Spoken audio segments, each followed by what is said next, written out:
Paraguay siempre fue mediterráneo, una isla rodeada de tierra, dice Augusto Rabazo, escritor insignia y premio Cervantes. Y Bolivia, bueno, tuvo mar, ¿no? Yo creo que lo va a tener alguna vez de vuelta.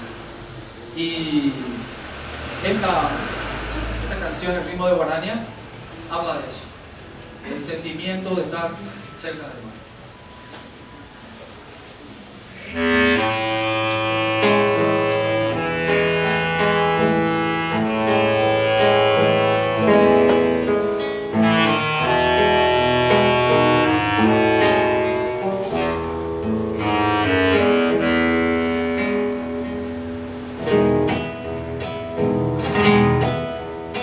Entre el mar y tus montañas, en mis ríos y serranías, se extiende el cielo donde planea mis pupilas con tu mirar.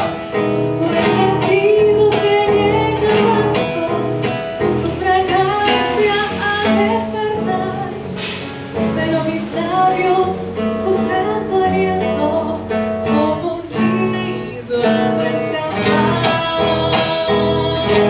Llévame lejos, quiero volar, abrir mis alas, regresar hasta que el viento vuelva a traerme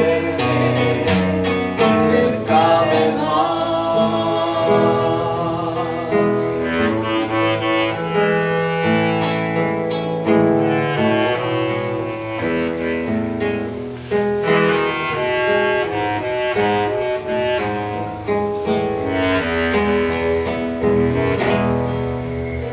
Entre el trueno y el silencio, el espanto y la agonía, el suspiro, un grito encierra y muda espera la ansiedad.